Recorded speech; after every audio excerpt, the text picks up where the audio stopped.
You're listening to 3rd Wave Trade Talks, a podcast that explores the dynamic world of global trade and compliance. I'm Grant Sernick, Head of Sales and Marketing at 3rd Wave, where we empower businesses to master the complexities of international trade. Join me as I sit down with industry experts, innovators, and thought leaders to explore the trends, challenges, and insights that shape the future of global trade.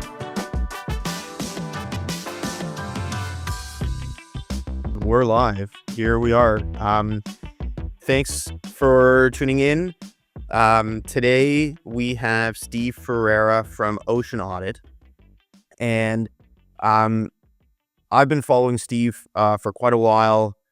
I believe he truly is the best marketer I know, even though that's not his primary business.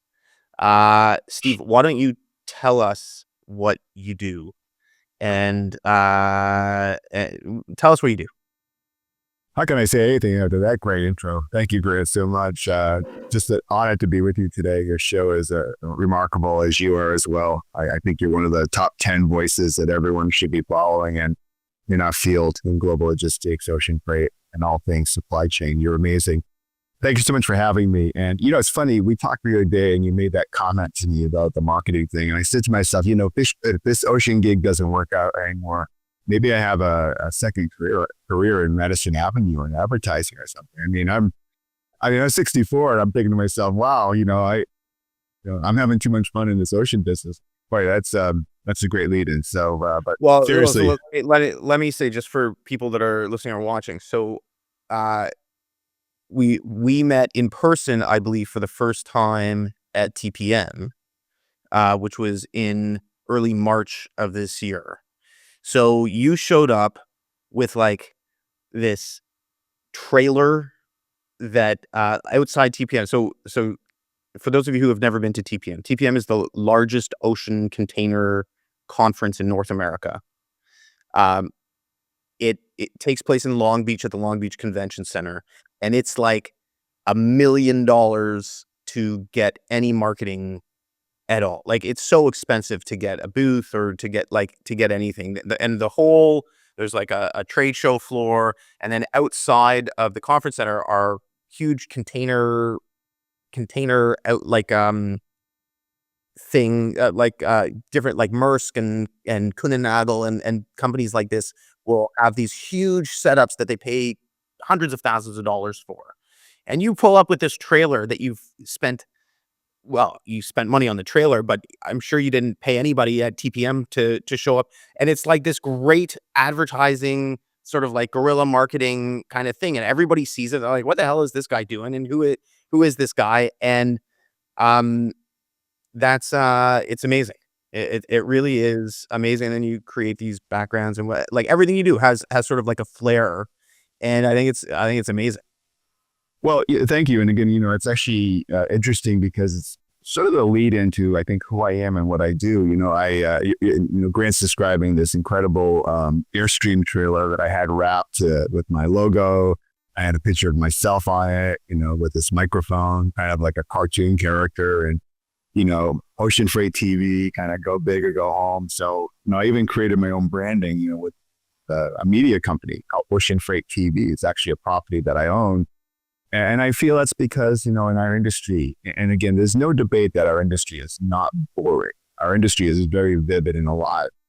But with that said, I think that, and I say to myself, there are so many people in logistics and supply chain that have great voices, but they work for companies, right? So sometimes they're a little limited, or I don't want to use the word muzzled, in terms of what they can say or how far they can, push the envelope.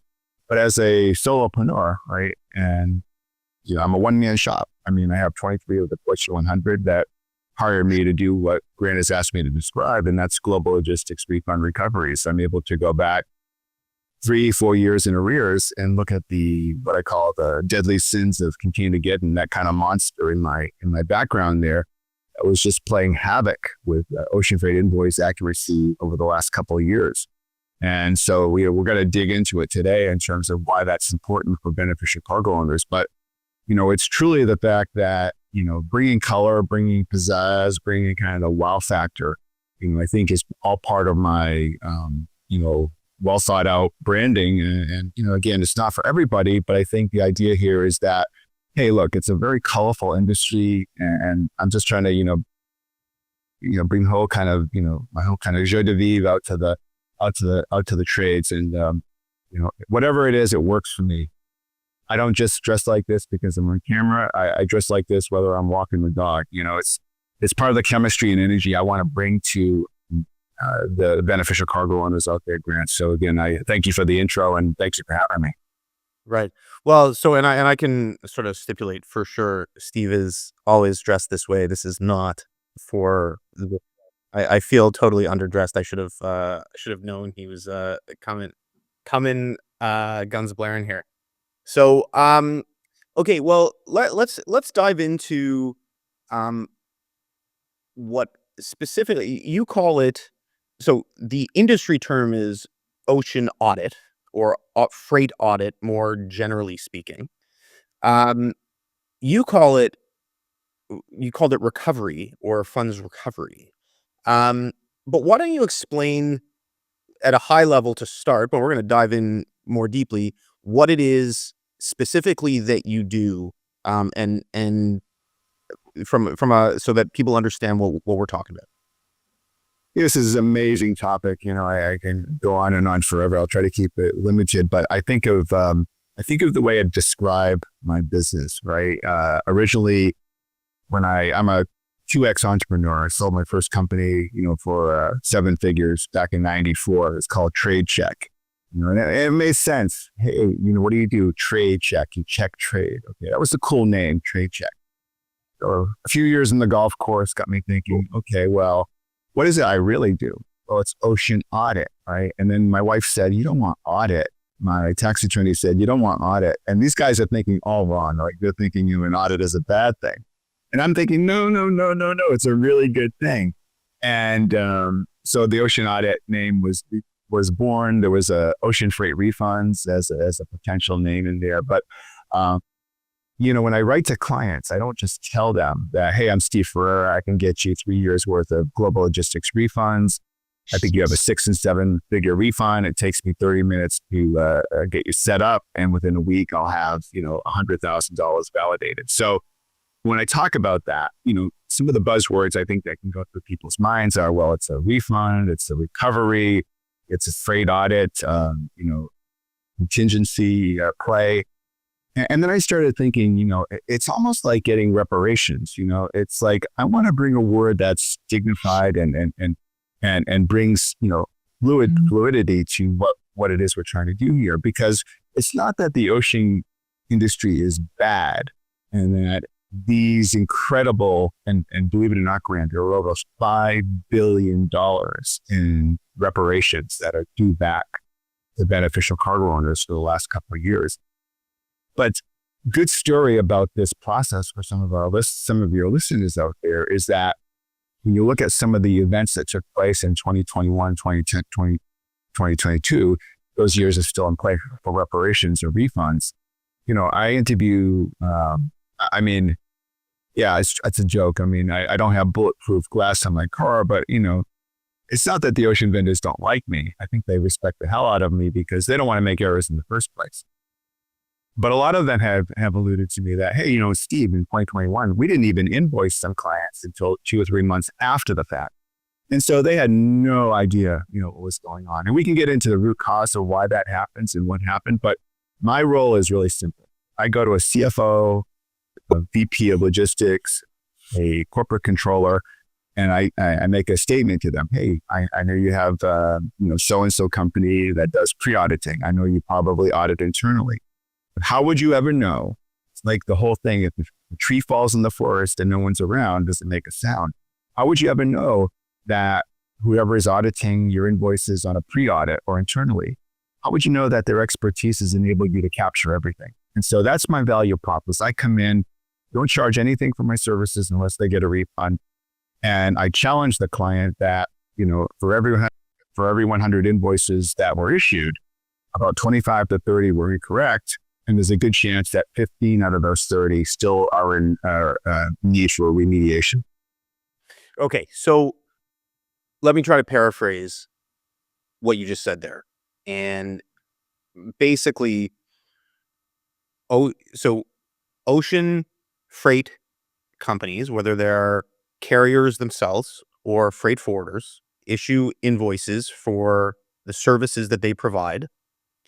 And there is a high likelihood that when you get invoiced, there are errors on the invoice that cause overpayment to what actually should be owed. And the problem is that you actually, generally speaking, don't know. You don't know, and it just magically. And I want to say magically because I don't know that this is practically. This is. I'm not going to suggest this is done on purpose, but it just so happens that when there are errors, they tend not to be in your favor. They tend to be in the service provider's favor. Um, so you can validate that or verify that that's true or not. Um, but these errors are not insignificant, and they can create overbilling of what is the going rate today? Is it 2 to 5% of your total freight spend? In the ocean category, I tend to be conservative. I tend to under promise and over deliver. So my mantra in my pitch decks and my videos tend to talk about 1 to 3% of the ocean spend is recoverable. Okay. And okay, so 1 to 3%, but let's understand what that looks like. So if your freight spend is $10 million, then 1% is 300, or sorry, 3% is $300,000. Is that right? Right. However, the thing that you have to keep in mind with this, it's a multiplier effect. So it's just not 1% of the annual spend. It's 1 to 3% of the combined 3-year spend. So 3 years you spend. have to Okay, look right. So if it's 3% of $10 million, if you're doing $10 million, you're getting close to $1 million, 7 figures in potential refund at the 3% level. And let me, I realize you have to be conservative in your promises, so that's fine. My understanding when I talk to people in this industry offline, they will actually say it can be much higher than that. And so, but even at 3%, that could be, do you care about $1 million? And that's for only a $10 million spend, which puts it at a reasonably small shipper. It doesn't take very, very long, for larger shippers that move, 5,000 containers, they're going to be higher than that, right? So we're not talking significant figures here often, right? Well, I think the idea here too is when you look at it, right? People are saying, okay, a lot of people, my clients on my client side, they'll bring in a nationally recognized rate audit and pay company. There are 7 or 8 that we'd all recognize the name brand, right? And they may have a tremendous recovery on parcel, a great recovery on LTL truck freight, a great recovery on full container truck freight. And then, a little brain fart on the ocean, right? Because I have one client in particular, they had 4 different outside auditors looking at the ocean. And the 4 auditors found a collective $250,000. The CFO brings me in after 4 different companies had looked at the invoices, and I found $5 million. So I always make the analogy. It's almost like, kind of like, going to a plumber for a dental problem or going to the dentist for a plumbing problem. I think the problem is it's kind of a fake out factor, right? The freight audit and pay companies that pre-audit before companies pay, I think they're well-meaning, but I think sometimes it's a set of false dreams. Oh, now it's like, we have a pet, we have a dog, but we don't have an electric fence. But it's almost like in the business world, putting an electric fence around your invoicing and saying, okay, everything's nice and safe now. And that solves the CFO's problems. The reality is that electric fence, when it comes to ocean, it shorts out 90% of the time. So, I've had a couple of major global name freight audit and pay companies that they've been fired by my client because I've come in after the fact, and the clients had to pay me commissions on $2-3 million of refunds that the pre-auditor should have found.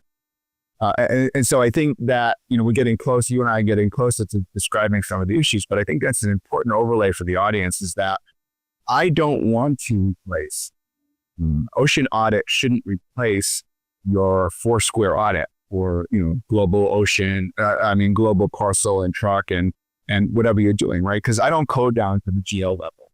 A lot of these freight audit and pay companies do very, very good work in coding.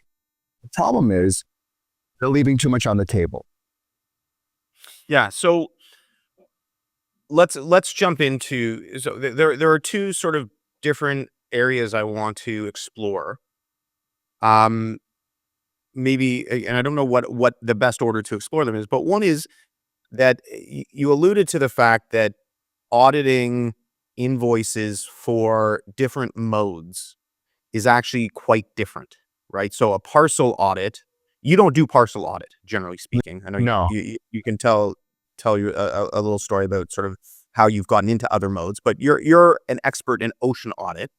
But ocean audit is different than parcel audit, which is different than trucking audit, which is different than air audit, although air and ocean are probably closer related. So that's one area that I want to explore, and then the other is I actually want to get into how you actually do it and what the issue really is.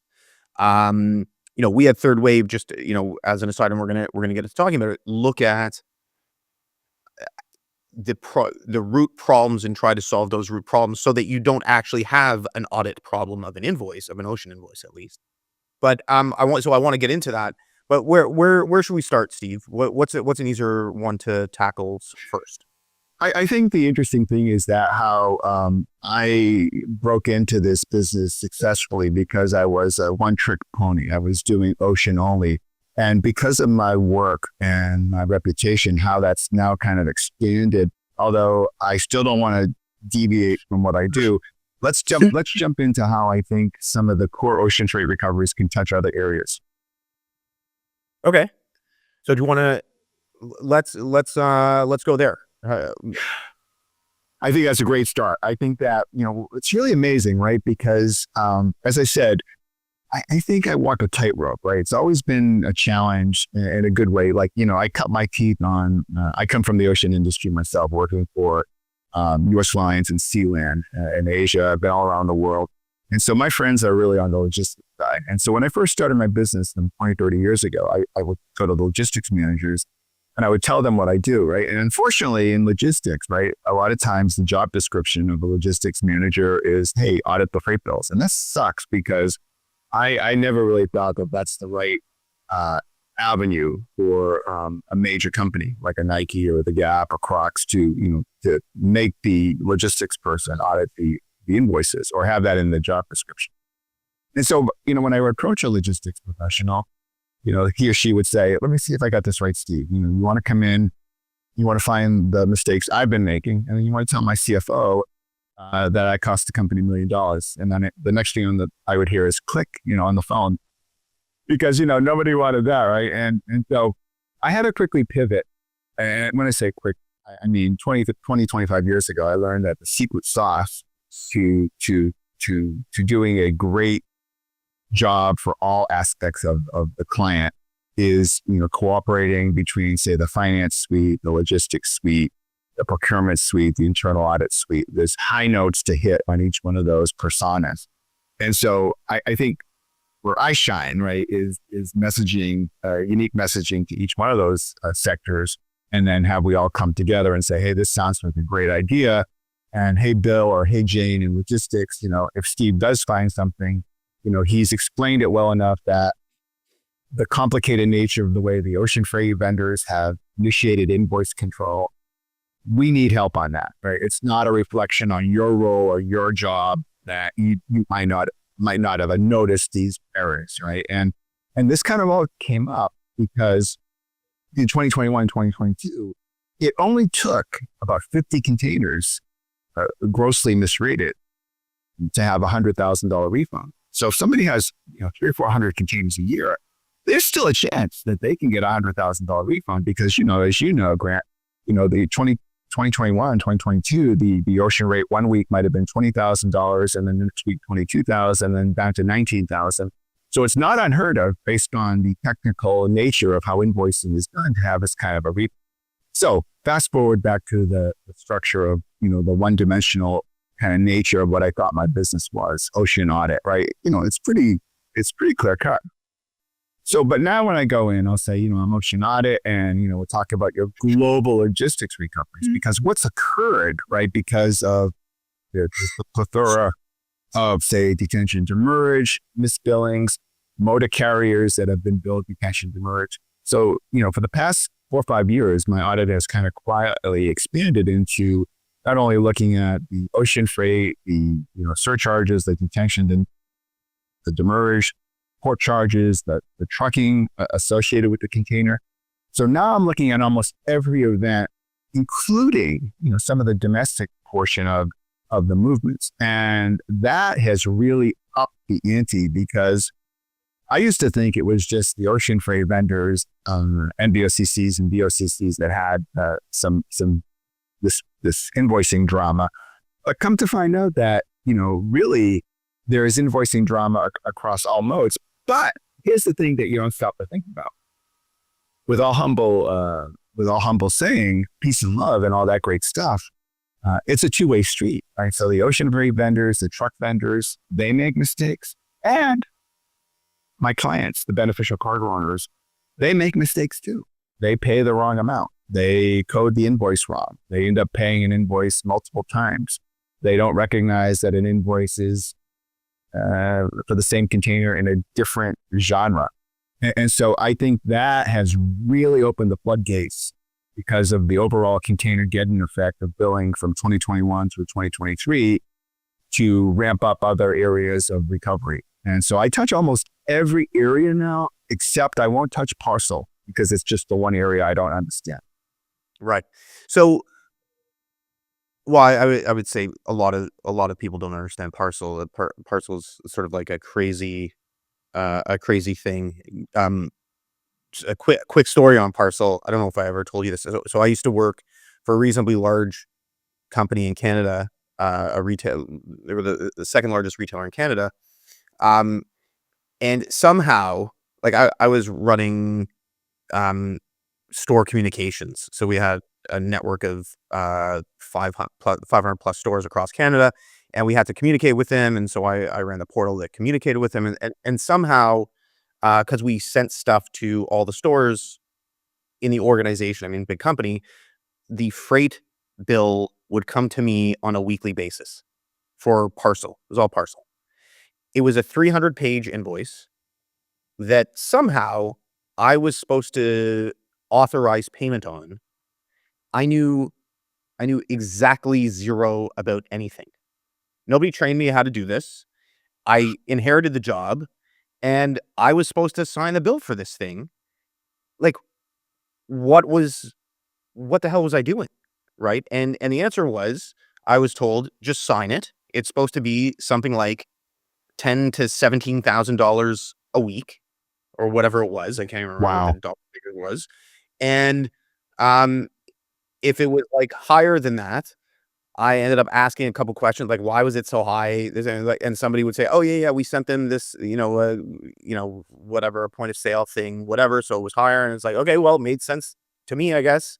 And so I'd sign it. And it was like, I had zero information on that. And I expect that has to be common across everyone, right? I mean, I know a lot more today, certainly being in the industry. Like I had nothing to do with supply chain back then, like nothing at all. Didn't understand anything about how anything worked. Right. So the point, I guess, and one of the points I want to make, and just to be clear, is that one of the things, so parcel is actually pretty straightforward in terms of what freight is, Okay. And certainly compared to other types of freight, as I've learned. Parcel is you're sending something from one point to another point. Each point is in a region, and you either have a contract for what those charges should be, or you're using whatever their spot rate or the rate of the day is. And provided and so you're going to send a weight or a volume or a dim weight, something like that. And there's a rating for it and a charge for it, and you're going to get your price. Okay, so my problem was, how do you validate the rate? That's a problem. How do you validate the weight? That's a different problem. And then how do you validate that this was actually one of our shipments going to or from one of our facilities, as opposed to some other joker who just shows up to Purelator or FedEx or wherever they were and using our contract number to send something, which you have no control over either, right? But that's a reasonably simple exercise, right? Even at least there are three variables that you need to check, right? Rate, weight, volume, dim weight, and locations, right? That's in Ocean. It's a very, very different story, right? You have a freight rate, you have a bunker fuel surcharge, you have a whole host of different surcharges that are coming up and going away in time. So, like, just recently, what happened with the port shutdown on the East Coast, all of the carriers said, "Hey, we're implementing," what was the charge called? A work stoppage or work A slowdown. work stoppage fee of some ungodly amount, right? That started on a certain day and ended on some other day, which, is somewhat arbitrary, but they're defined. You have a, a whole host of accessorial fees, right? You have, um, you have other types of fees, like, let's say, chassis fees, if we're talking about drayage, because drayage, you would suggest drayage falls into the ocean world Oh, for, absolutely. Yeah. yeah. Um, so you have a whole bunch of these fees or types of fees or areas where mistakes can be made, right? So whereas parcel is three different things that you need to validate, which you don't have just I'm not saying this is, I'm just saying there are three types. Three is simple. The complication is you have no access to what those three things are, so that creates a problem. In Ocean, you have, I don't know how many different dimensions you need to worry about, or different types of fees, and each one of those fees is predicated on a certain set of information also that most companies don't have access to, right?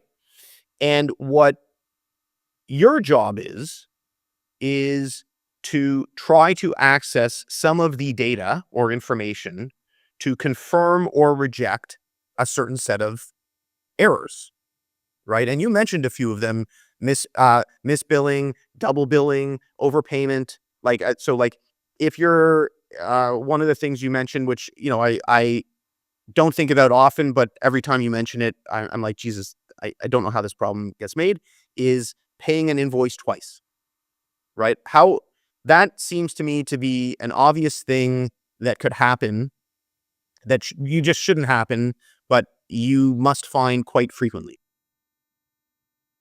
I think that it starts with a couple of things, and I'll address all of those. I think that you brought up a good point before when you were getting those parcel invoices. Still to this day and age, there's many organizations. I've done thousands and thousands of audits, and it's not uncommon to see the invoice go to blah, blah, blah corporation, attention accounts payable, right? Why the heck is an invoice going to accounts payable, like on a complicated Ocean invoice? So just like, you said before, we spend about 20,000, 100,000 a week, blank stamp. And sometimes it gets audited, sometimes it doesn't. Sometimes it gets kicked back to logistics. Hey, this looks a little high this week. Is this right? We'll look at it for 5 seconds and say, yeah, it's right. But I think that, it's one of the issues that has happened is that the invoicing process is astonishingly bad. It's almost like something from the the 70s or 80s, where there are, you talked about the touch points, double billing, overbilling, how can a container be built 2 times? I mean, those are just for beginners. Those are just starters. I actually have cataloged in my professional review, over 42 different touch points on how an invoice can go bad and what can cause it, both from the vendor side, the ocean vendor or global logistics vendor or the trucking side, and also from the client side. I think one of the things that's interesting, and again, I hesitate to say this, but I'll leave it anonymous. I'll tell you where I'm going with this. Is I recently I talked to a CEO of one of the ocean vendors, and he was telling me, Steve, we don't really mind what you do. I'm pretty good friends with this particular CEO of the ocean vendor, and he said, we don't really mind what you do. When we make a billing error, we don't mind refunding it. But we're not going to be the ones to go back and, voluntarily tell the client. And what he was basically telling me is that, hey, Steve, this is a self-service mode. And, there's people like you that have to pave the way for it. So I think what I'm saying is that, this problem is doubly compounded when, because companies ask me all the time, well, Steve, I use NVOCC. I don't use direct carrier. Is there a difference? Can you still audit it if it's an NVO? And I say, well, could I, right? Wow. I mean, in my opinion, the error rates are both strong no matter what type of vendor a client uses, direct carrier versus NVOCC. But I think the thing that you have to take a look at with the NVOCC model is you kind of go from, say, semi-attractive invoicing on the direct carrier side, almost like back of the napkin kind of countryish type invoicing on the NVO side. And I say with peace and love because, each office, each branch is its own profit center. There's no inclination really to say, hey, are we really giving the customer the best deal? Let's get a rate on there just to get the invoice out. And, if the customer has an issue with it, they can dispute it. And I don't mean to insinuate that the NVOCCs don't have good invoicing people. It's just the fact that if you consider that the Chicago branch or the Kansas City branch or the Memphis branch, their year-end or quarterly bonuses are based on their, file profitability.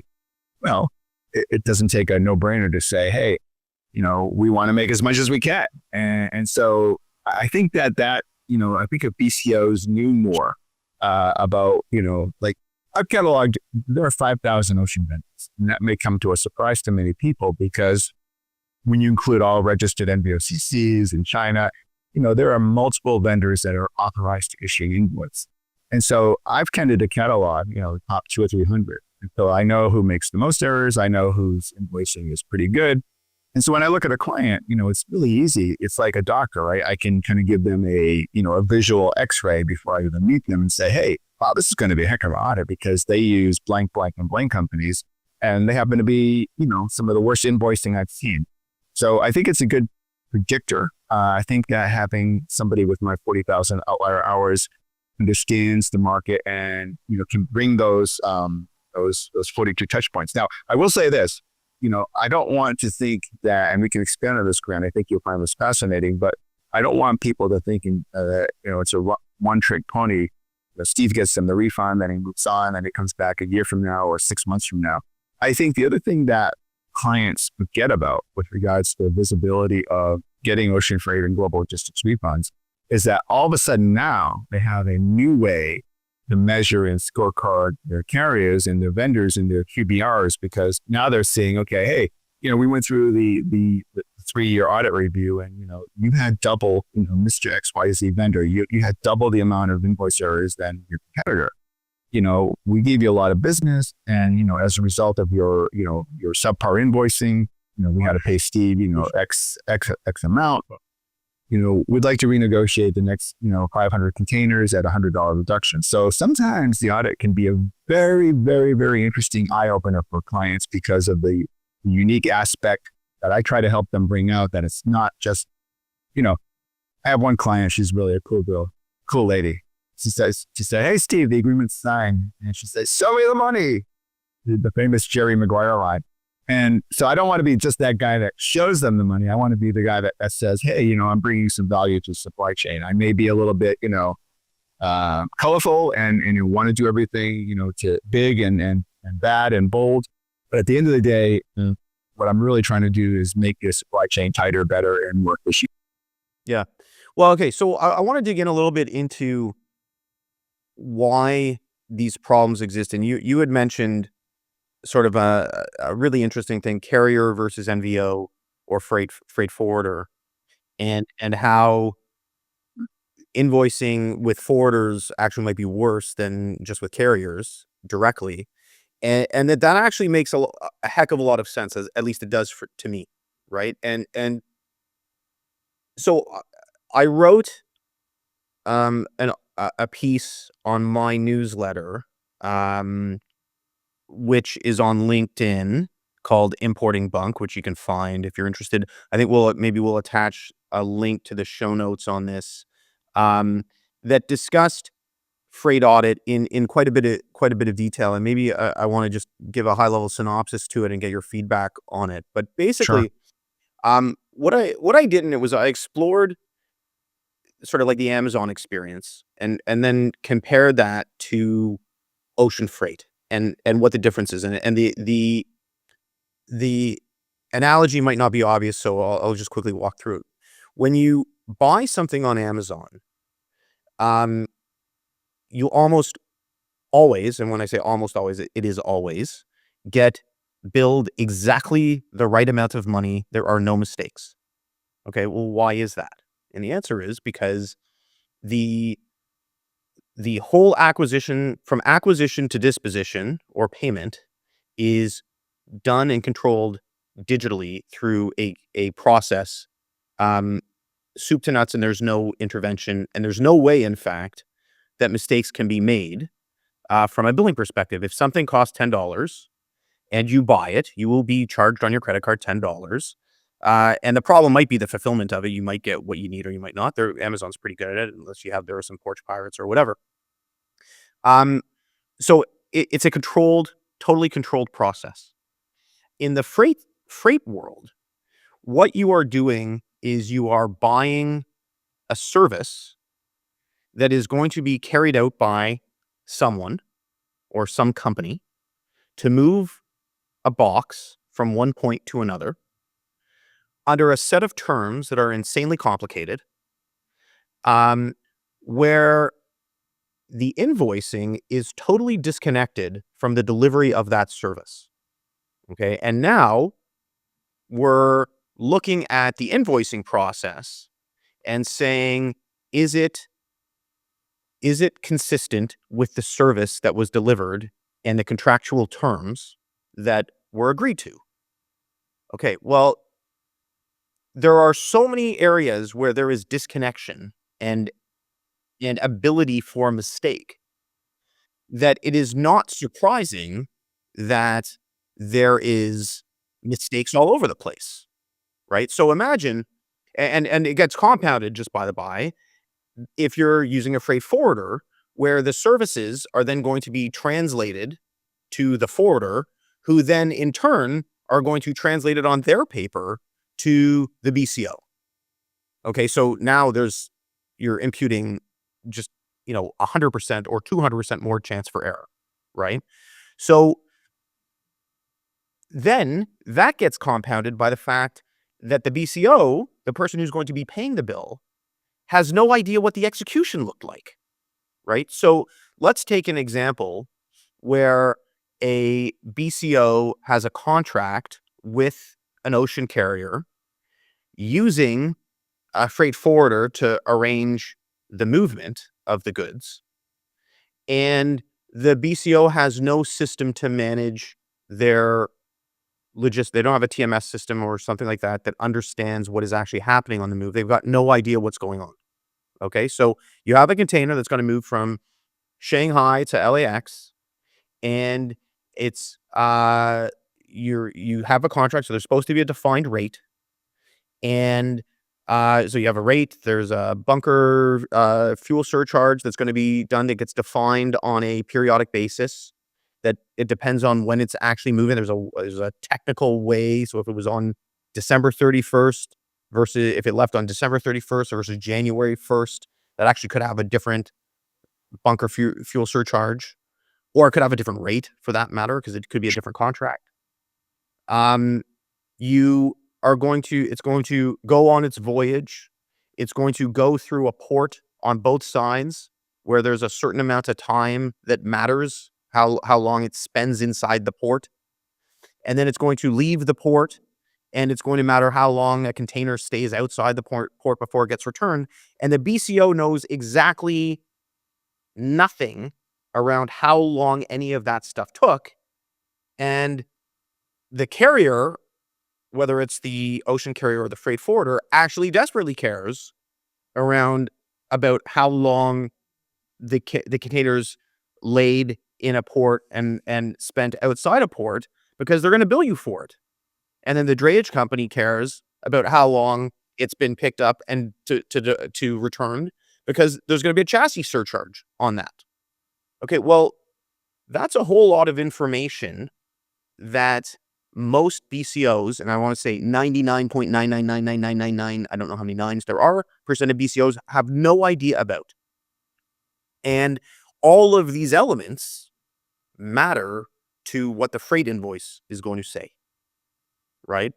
And so this represents what the problem is, because basically the carriers can put anything they want on within reason. And most BCOs don't have the ability or understanding to contest what it says. They have no ability, right? You come in and you say, well, just wait 1 second. We have some information as to what actually happened. And with a little bit of knowledge and expertise, we can actually tease this apart to find some of the mistakes, right? And you've become expert at doing exactly that. So anyway, I'll let you comment on what I just said. I love that. It's almost like, writing starting when I wrote my best-selling book, I wrote it over the course of the year. Every week I'd spend a couple hours with some writers helping me with it. And, getting the skeleton to the book was really, crucial, right? Towards formulating the meat of it. And I think that's exactly what you have here. I think in a lot of cases, in almost every case of a global logistics shipment, you have a skeleton of what's out there, and you have some information. And so, I guess if somebody said where my strength is, I know where to come in and tap that $1 million engine that stopped working and stop the production on the factory floor. I know how to tap it in 5 minutes and get it working again. So I know how to fill in the blanks. It's almost like that Jurassic Park movie, right? Where they couldn't find the DNA for the dinosaurs. So they filled it in with this, frog, DNA, and that caused all the problems. But the point is they tried, and that's what I'm really good at. It's kind of filling in the gaps, because this information void, on almost both sides, right? The carrier is trying the hardest and throwing everything that sticks.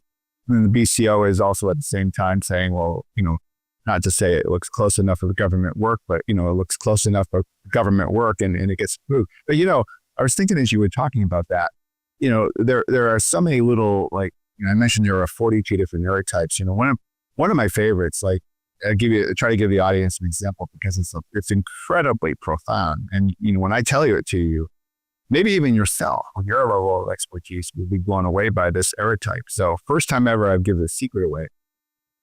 So how can I set it? So today is October 11th, but let's pretend that October 12th was a working day in Asia. And so you have 10 containers. So 10 containers.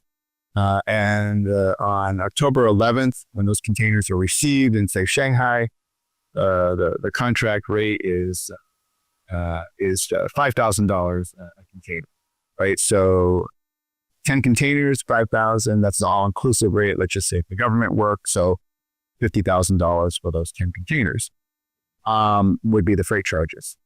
But here's the situation, and especially during 2021, 2022, this is very prevalent. October 10th, the rate's 5,000. October 11th, there's a rate reduction to 4,000. I'm just making that up.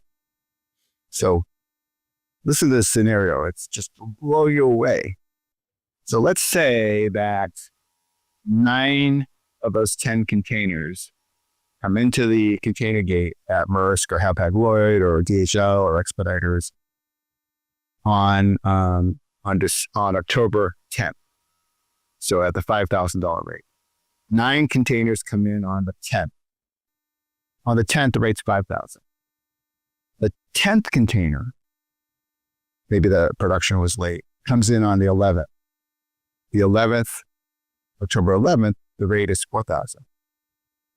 Do you realize that because of the way rules work in ocean freight, if the last container of the full quantity of the bill lading comes in on the day the rate changes, all 10 containers get the benefit of the lower $4,000 rate. Oh, interesting. What if it was as in COVID, where it went from not from 5,000 to 4,000, but 5,000 to 10,000? The 9 came in at 5,000. The last one came in at 10,000. Does everything jump up to 10,000? It does. It does. So that's one of the reasons why you have to be, that's why, great people like our mutual friend, John Monroe, and other people come into play here, because really, I can't believe we're talking about this. This is so awesome because, by knowing the power of when, a client will sit there in Chicago or in Kansas City or Memphis and say, okay, what difference does it make if it changes on the 10th or 11th? Well, you just raised a great example that, if there is a rate increase, it's the full bill lading quantity. But I think that when you look at the information flow that clients have or the lack of, it's just amazing because I would say that 90% of invoices during 2021, 2022, they really went unaudited, right? And the reason why is that you had great friends, great supply chain and logistic people, and they would tell me constantly, Steve, number one, fast forward, let me change the dynamic. So I'd come in and do an audit and I'd find $2 or $3 million in recoveries. And maybe 3 years before, I would only find $50,000. So how did my audit go from $50,000 for the same client in 2019 to 3 or 4 million in 2021, 2022? Same exact client, same person. And it's because that they didn't pay attention to the invoicing. The goal was, because of the pandemic, get the product on the shelf, get the product to the customer, worry about the rate later. We had the same instance when I was working at Sealand. And I was running the ocean service from Asia to Europe to get containers on a ship. And John Clancy, my mentor at the time, said, Steve, don't worry about the rate. The rate will come later. Just get those containers on the ship and we'll figure out what we're going to charge later. And so I think the philosophy was that, BCOs, right, they're sitting on a gold mine. I think that because it happened 3 years ago and, people want to get over that pandemic caused them so much pain, they don't realize that the pain is still somewhat redeemable, right? And that's kind of where I can play. But I think the issue is that, I want to go back to what I said before on that receive date, on October 10th, October 11th. There was one vendor about 5 or 6 years ago. This is for one network, Express Integrated, K-Line, NYK, MOL. And NYK is a fine Japanese carrier. And one of the reasons why they stick out to me, and I can still recite this to this day, is they had actually come up with somewhat of an innovative way on invoicing where they would actually put the receive for shipment date on the bill of lading.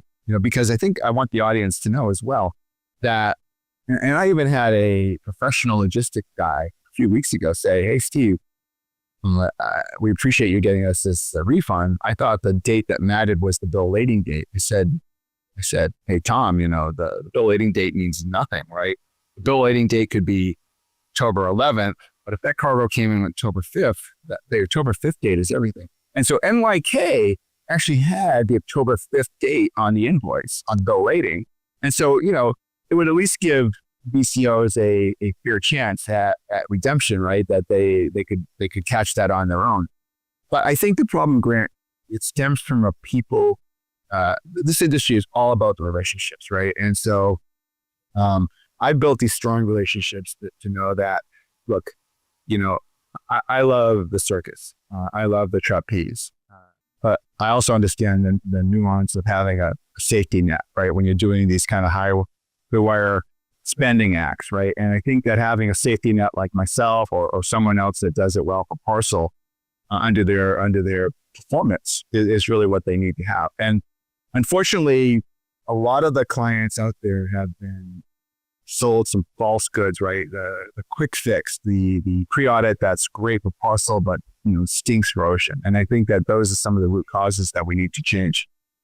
Well, and I mean, this is a good point for me to sort of plug 3rd Wave. So,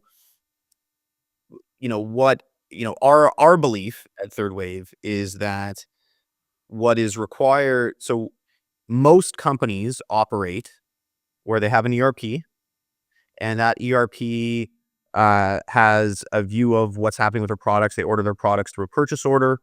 Those products are received at some point in time in a warehouse receipt that the ERP understands. And the ERP set has no view or visibility to anything that happens in between those 2 points.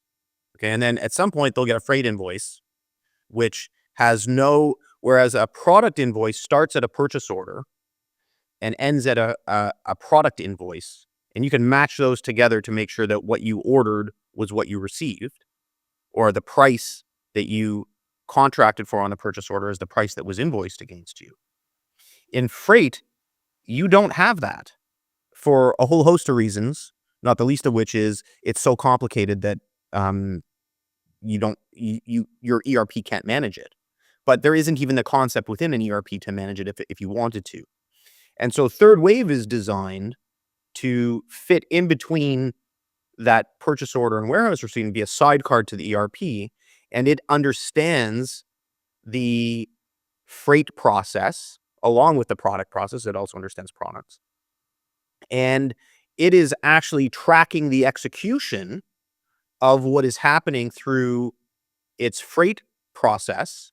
And it also understands freight contracts to understand what you have contracted for when you execute on a shipment under that contract, and is then able to create a pro forma invoice for you so that when you receive the invoice, you're able to look at it and say, is this what I expected it to be? Right? So if 3rd Wave is tracking how many days it was in port on the foreign side, and that it got onto vessel A and then was transshipped onto vessel B, and it set sail and arrived at the port on a certain date in LAX or New York, and then it stayed in port for 10 days, and then it was drayed and returned, that all of those milestones are tracked and applied to the contract and now the invoice, so you are able to track all of the relevant dates and function to ensure that that invoice is done correctly, right?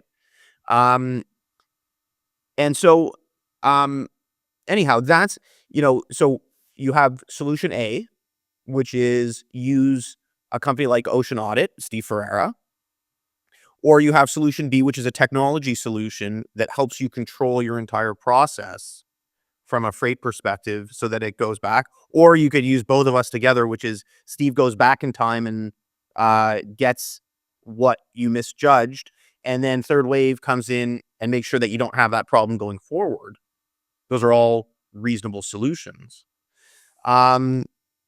There are ways to solve this problem so that you don't need to be mis-invoiced and overpaid.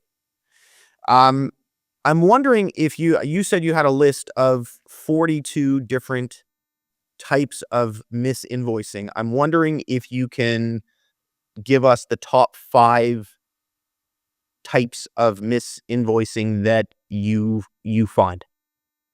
Oh, sure. It's interesting. And I like what you said too. I think that this is almost like, bringing that circus analogy back into play. It's almost like the master of ceremonies. At least he conducts what's happening in those 3 rings. And, the better you can have it orchestrated, the less mistakes. So, you have a solution like 3rd Wave and Ocean Audit. And even, as we've talked before, someone like Ocean Audit coming in and say, wow, hey, Mr. Customer, here's $1 million. And the customer says, well, great. Now I can, go to 3rd Wave and, I thank you for cleaning up all the past. Now let's move on to the present. And it provides that extra dynamic, So I think that no matter what's happening, right? Audit's an old word, right? You almost think of the green eye shape guys here, but when you can kind of combine it and use proprietary tech, and again, I don't sell any tech. I don't have any software as a service myself, because what I do is bespoke for each individual client. But the idea is to get them all caught up from A to B, A to Z, so to speak, where there's this life-saving, injection of cash back into the treasury from all these, 42 different error types, and they can go forward. But, certainly to answer your question specifically, I think that, some of the things that I see that come into play with regards to the types of errors is certainly the receipt for shipment date.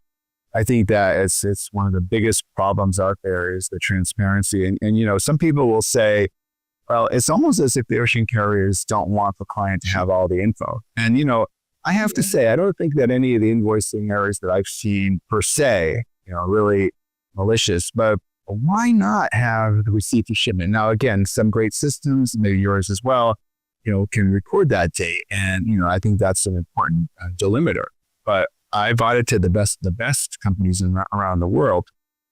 And a lot of times the strong recoveries will center around the receipt for shipment date, right? And so that kind of couples into, maybe another type of the 42 that would be very similar, right? Because you have the receipt for shipment date, but then you have, right, in a contrasting environment, well, what was the date of the rate change? Is it the FMC filing date? If it's an NVOCC, is it the email date? Is it the date on the NVO matrix or the rate matrix says rates effective from, August 15th to August 30th?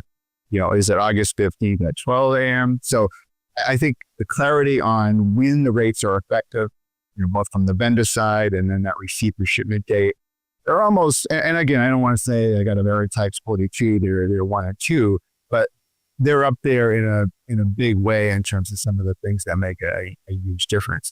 We talked earlier about the NVOCC and the auditing process and the billing process. And so I won't make any friends necessarily from my friends at the regional branch offices at NVOCCs, but sometimes it's the local sales guy or gal that ends up being a big part of the invoicing or looking at the invoicing reports released. And a customer might have a PO that in one container that's split out among five invoices, right? So the idea of it's a $10,000 ocean invoice, it's pro rata, each invoice is $2,000. Well, believe it or not, I've seen 5 invoices at $10,000. I've seen the $10,000 applied, even if there was 0.02 meters in the container.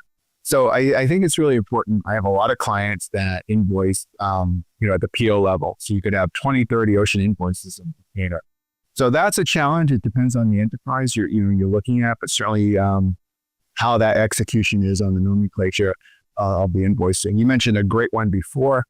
I don't accentuate it so much these days because, when I look at BAF, right, I look at BAF as an $800 or $1,000 issue compared to a $6,000 or $7,000 ocean core issue.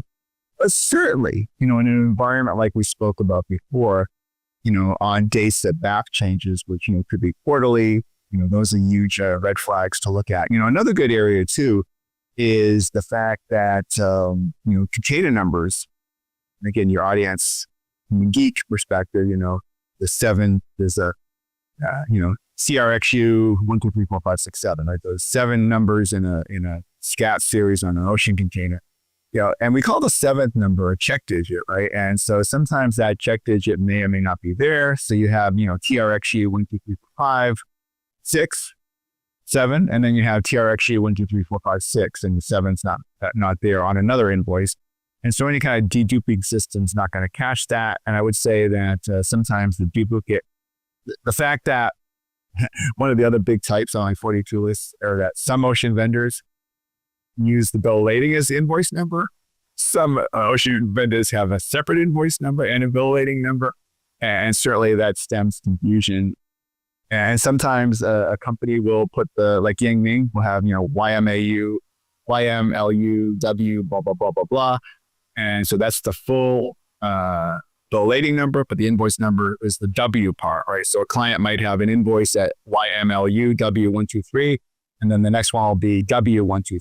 So there'll be two invoices, same exact shipment, but the client's DGP process doesn't recognize that as a difference. And certainly I think some of the other types that we're seeing are the what I would call something that the audience might know as Appendix A, not the appendix in your system, but Appendix A in, say, an Ocean contract, where there might be special terms and conditions, let's just say a detention or demurrage or per diem, where, the Ocean vendor is billing that detention or demurrage at the tariff, but in your special contract, you had a special rate that was very attractive, and they may be applying calendar days, they may be applying just work days, there's formulas and there's quotients to, so those are just a few of the, more common ones. And certainly I think the other thing too, it may sound it may sound novel or that it can't happen.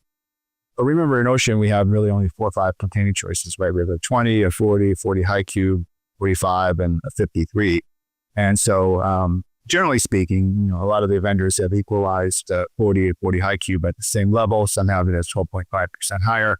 So you really have to kind of check your facts in terms of what type of equipment's in play. But, those are some of the high level ones that certainly I think any logistical person with a background should be looking at.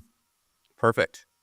All right. Well, this seems like a reasonable time to end this conversation. I have really loved it. Me too. It is clear a lot about this topic. I still have a whole host of questions. We could go on for another hour, but I think it probably makes sense to have a part 2 at some point. And so I want to thank you, Steve, for taking the time to talk to us today. And Steve, can you do me a favor and tell people where they can find you? Yes, first let me say it's an honor to spend time with you, Grant. Thank you for having me on the show today. Great time, and I love the organic nature of how you and I chat. It's been like that from day one. The audience can find me predominantly on LinkedIn, Steve Ferreira at Ocean Audit on LinkedIn. Of course, Steve Ferreira, Steve F at oceanaudit.com, or you can check out my website at oceanaudit.com or my world famous URL, freightaudit.com. So I own the number one URL in the freight audit business. Freightaudit.com or oceanaudit.com is where I can be located. Perfect. All right, Steve. Well, have a great weekend. We're recording this on a Friday. Have a great weekend. We will look forward to talking to you in the near future. So thanks for listening, everyone, and we'll see you next time. Thanks for listening to 3rd Wave Trade Talks. To get in touch and learn more about what we do, visit our website at 3rdwave.co. There you'll find more resources to enrich your knowledge of global trade. Thanks again for tuning in. We'll see you next time.